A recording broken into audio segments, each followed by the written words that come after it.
What is up? We are going live from Dan's office today. My name is Trevor.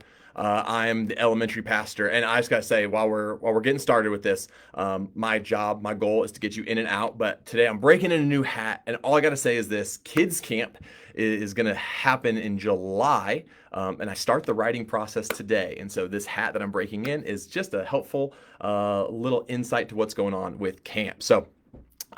Let's get into this. We are in Judges chapter 16. You've been going through the book of Judges. We've been learning about Samson, and Samson is just a problematic figure because we call him a biblical hero, and we go, man, these judges were chosen by God, and he has this Nazarite vow that, hey, if you don't drink any wine or you don't drink any alcohol and you don't touch any dead things, people or animals, and then you also never cut your hair, then you're going to be blessed by God with this incredible strength.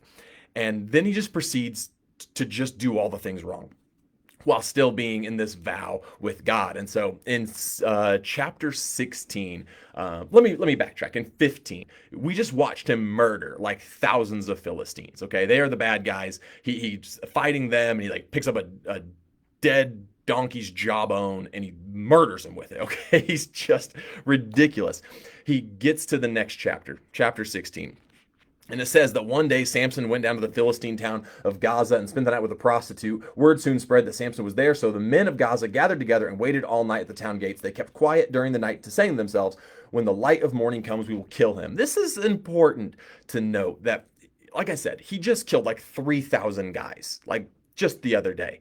And then he's like, where I'm going to go on vacation, though? You know where I'm going to go sleep with the prostitutes? In the town where everyone wants to kill me because I've been killing all of them. So he just makes really boneheaded choices. And then if we go from there, he leaves, sneaks out, all the things.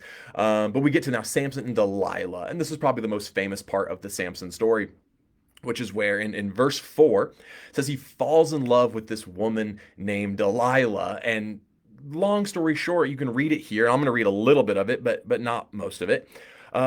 She goes, hey, Samson, hey, while you're here, what's the secret to your strength? See, I can't prove this. I think that Samson looked very ordinary. He didn't look like a professional bodybuilder because they would have gone, hey, the secret to your strength is steroids and hours in the gym. But with him, they just look at him and go, hey, the secret to your strength, it's got to be something because you don't look like that. And so she goes, what's the secret to your strength? And he lies because obviously these are people who want to kill him. And he says, well, actually, if I were tied up with 7 new bowstrings that have not yet been dried, I would become as weak as anyone else. So the Philistine rulers brought Delilah 7 new bowstrings, and she ties him up with them. And she had hidden some men in the inner rooms of her house. And she cries out, Samson, the Philistines have come to capture you. But Samson snaps the bowstring. So again, she says, what's the secret? And he goes, I'm going to lie. This is the secret, 7 new bowstrings.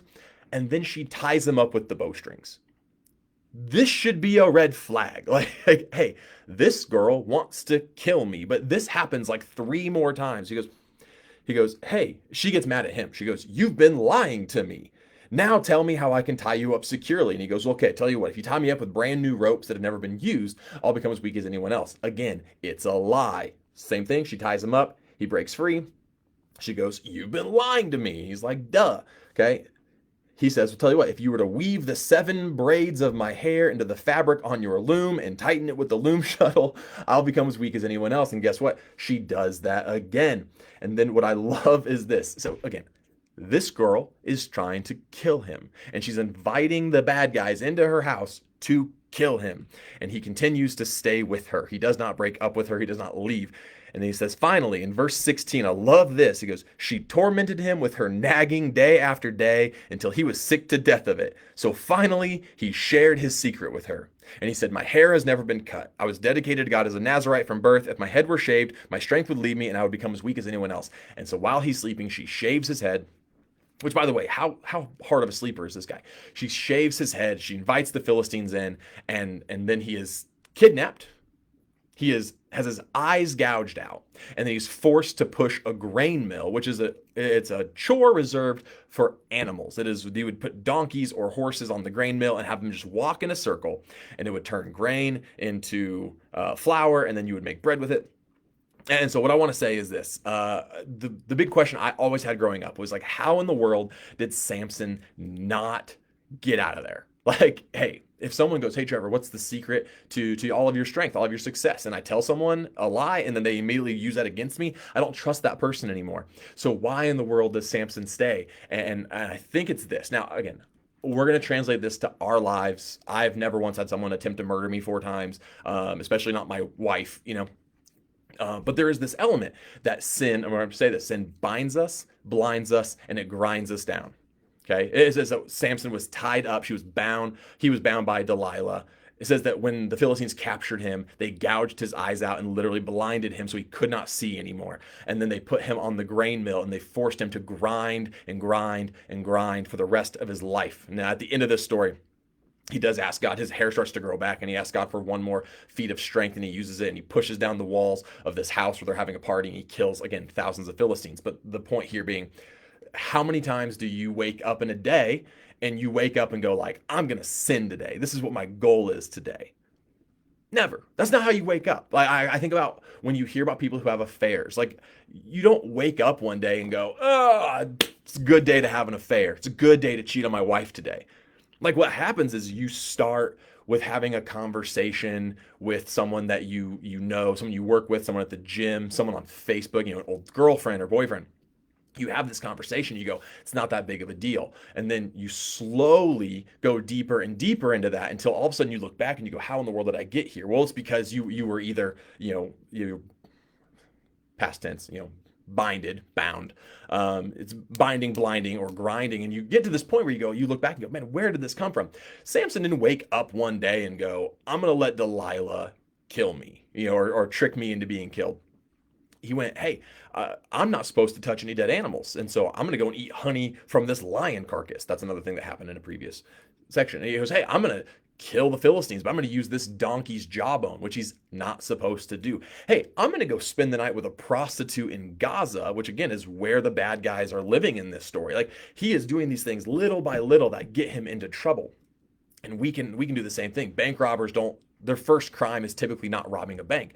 Their first crime is like, petty. It's something small. It's shoplifting. And then this escalates and escalates and escalates. And we live our lives like this sometimes where we just go, hey, what I'm doing, it's probably not right, but it's not that big of a deal. The big argument, who's it hurting? It's a victimless crime, and sin in general is that same way. Yeah, I had that conversation, but like, who's that really hurting? Who's even going to know about it? And these things build.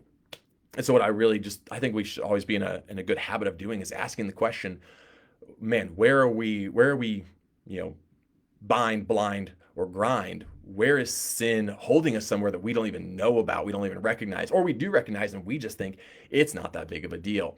And so, like I said, that's for you to discuss. That's for you to think about. I don't have the answer for you. I have my stuff. You have your stuff. Man, I hope that you just come and be a part of what we're doing at VRL and continue to be in your life group or in your CR groups or, man, even if you're just like, if you're on my team serving with kids, like we're all dealing with stuff and like, let's help kids work towards a relationship with Jesus, and we always want to identify what we're doing. We can grow closer to God every single day. Like that's what we want to do because of our faith in Jesus. So, man, with that being said, thanks for hanging out with me today. Tomorrow, I think we're going to just keep going with Judges chapter 17. I don't know who it's not going to be me, but again, thanks for hanging out with me for the day. And man, if you got kids, elementary age kids, July 15th through 18th, kids camp, we got a special announcement coming up really, really soon. It's going to be great. Until then, guys, peace out.